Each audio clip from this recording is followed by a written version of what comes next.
نعروں کی گونج میں اب میں قائد ابن قائد، خطیب ابن خطیب، فضیلت الشیخ حضرت العلام مولانا ابتسام الہی ظہیر جو اس وقت آن لائن خطاب کریں گے، میں آپ کے نعروں کی گونج میں ان کو ویلکم کرنے جا رہا ہوں۔ میرے ساتھ اپنے پورے زور ایمانی اور گلے کے زور کے ساتھ نعرہ لگائیں، نعرہ تکبیر! نہیں، مجھ سے تیز آواز نکالو،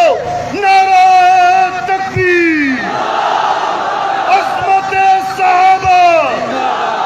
حرمت رسول پہ، عظمت صحابہ پہ فضیلت الشیخ مولانا ابتسام الہی ظہیر۔ یہ لینے بسم اللہ الرحمن الرحیم۔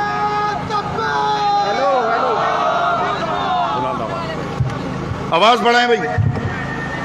یہ چھوٹے والے، یہ آواز لگاؤ نا۔ جی شیخ۔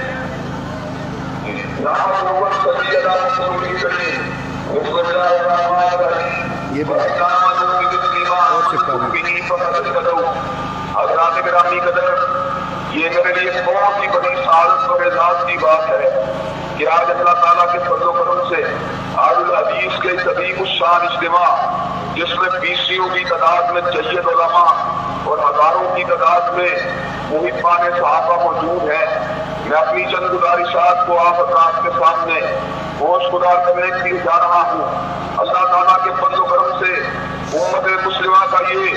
وعدہ عقیدہ ہے کہ اللہ تبارک و تعالیٰ نے روح زمین کے سب سے بلند مقام حضرت رسول اللہ صلی اللہ علیہ وسلم کی ذات اقدس کو عطا کیا ہے، اور ہمارا یہ بھی عقیدہ ہے کہ جس چیز کی نسبت آپ کے ساتھ ہے اس کا بھی مقام انتہائی بلند ہے۔ چنانچہ ہمارا یہ عقیدہ ہے کہ حضرت رسول اللہ کا مکہ اعلیٰ، آپ کا مدینہ اعلیٰ اور آپ کا عہد اعلیٰ ہے۔ خود حضرت رسول اللہ صلی اللہ علیہ وسلم نے صبر کا اعلان فرما دیا،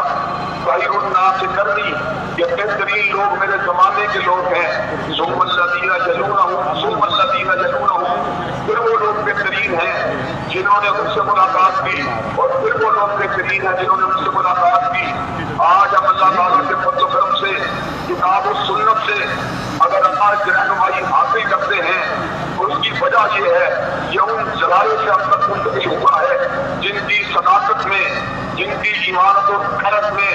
جن کے حفظ میں، جن کے تقویٰ میں، جن کی اصلاحیت میں کسی قسم کا کوئی شک نہیں۔ میں اس موقع پہ اس بات کا اعلان کر دینا چاہتا ہوں کہ بعض لوگ آج صحابہ کرام رضوان اللہ علیہم اجمعین کی حرمت پہ حملہ کر کے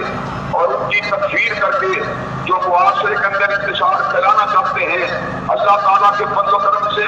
دیگر مسالک کے اکابرین کے ساتھ ساتھ علماء اہل حدیث ان کا راستہ روکنے کے لیے تیار ہیں۔ اللہ تعالیٰ کے فضل و کرم سے ہمارا یہ موقف عدل اور واضح ہے کہ ملک کے اندر فرقہ وارانہ ہم آہنگی کو برقرار رکھنے کے لیے اور ملک کو فساد سے بچانے کے لیے امت صحابہ کے ساتھ کسی قسم کا کوئی سمجھوتا نہیں ہو سکتا۔ مذہبی آزادی کا کوئی تصور ایسا نہیں، اور مذہبی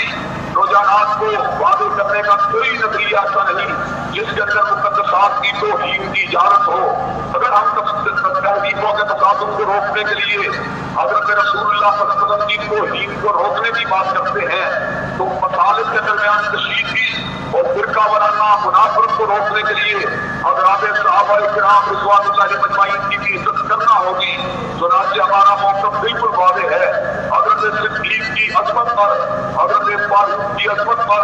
حضرت عثمان و علی، حضرت حسین کریمین اور حضرت امیر معاویہ رضوان اللہ علیہم اجمعین کی عظمت کے اوپر کوئی سمجھوتا نہیں ہو سکتا۔